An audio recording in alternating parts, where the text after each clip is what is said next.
Working and living with normal people, and I fully appreciate that my life is not normal.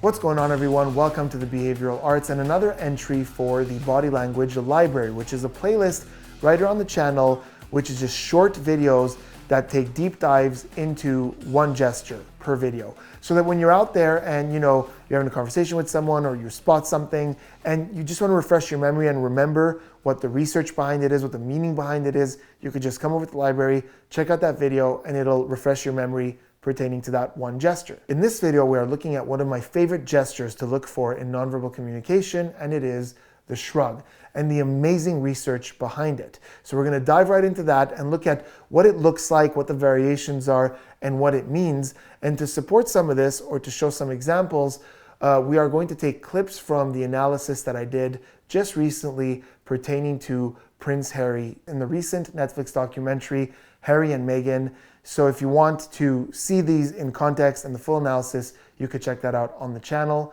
But right now, let's jump into the research, the science, and the meanings of shrugs. Let's talk about shrugs. The best research on shrugging was conducted at the Université Paris-Nanterre by Camille Debras.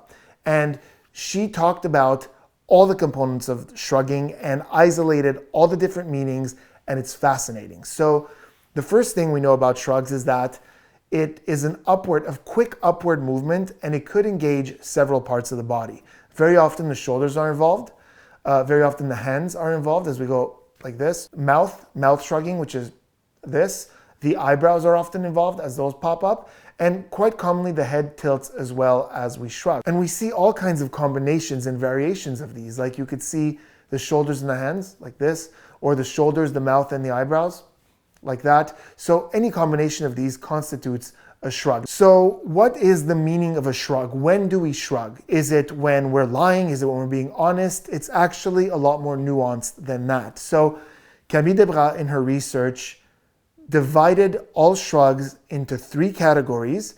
And in those categories, there are subsections. Let's take a look at what they are. So the first section is attitudinal shrugs. So shrugs that denote a certain attitude. And within that, we have incapacity, which is, I can't do anything about this. So you might see someone go, I can't do anything about this. It's out of my control. So that's a very logical place for a shrug. Then we have inaction. So we're detaching from doing it. Like, I'm not doing this. I'm not doing that. And on the face with that kind of thing, I would expect to see a bit more like kind of anger or scrunching or kind of like disgust. Maybe like, I'm not touching that. But you still get that shrug. Makes total sense. Then we have submissiveness, which is, I don't know. It's not in my hands. You're the one who knows. I don't have power here. I don't have the authority. Then we have the shrugs of affect. So we're disconnecting emotionally from something. We either don't care about it or we don't like it. So you might see someone say like, I don't care. I don't care. So mouth shrug, shoulder shrug, I don't care. Or I don't like that. I don't like it. So again, affect. We're detaching emotionally. And finally, we have epistemic shrugs, which basically means anything that relates to knowledge, or in this case, the lack of knowledge. And the first one is indetermination, which is, I don't know what to say. And in my experience, we very commonly see this shrug at shared tragedies. So it could be like at a sad event or at a funeral. It's very common to see that people look at each other with that shrug of, I don't know what to say. And see, as a reflex, my hands went up there because we often see this, I wish I had the words, but I don't. And then the other one is agreement. We both know everything that there is to know. So you might say something and I go, yeah, we agree. There's nothing left to add. So it's crazy how all these things make perfect sense when we see them in the context. But basically what it comes down to is this. A shrug denotes a lack of something. I don't know. I don't care. I don't know what to say.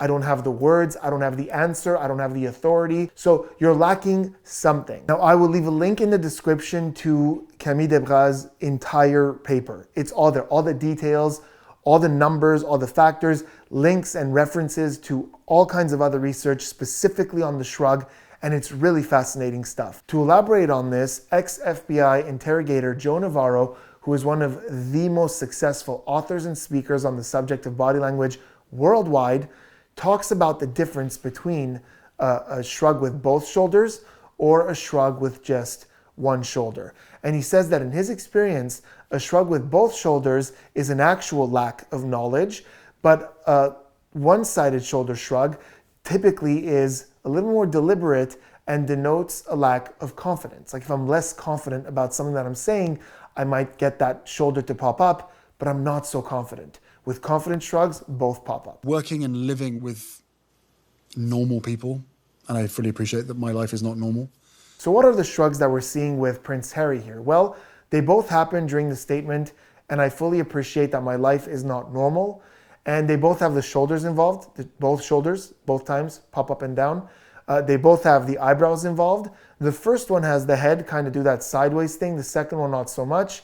And the hands, I can't really tell. Between the two, we kind of see the hands go upwards like this, but it's too zoomed in to see where the hands are. But it doesn't matter. Even without the hands, we have more than enough to know that these are shrugs. Even just the shoulders would be enough. But what do they mean? Well, I could say with pretty high confidence that both of those are epistemic shrugs. More specifically saying, I don't know what else to say, what to add to this. We both already know that this is true.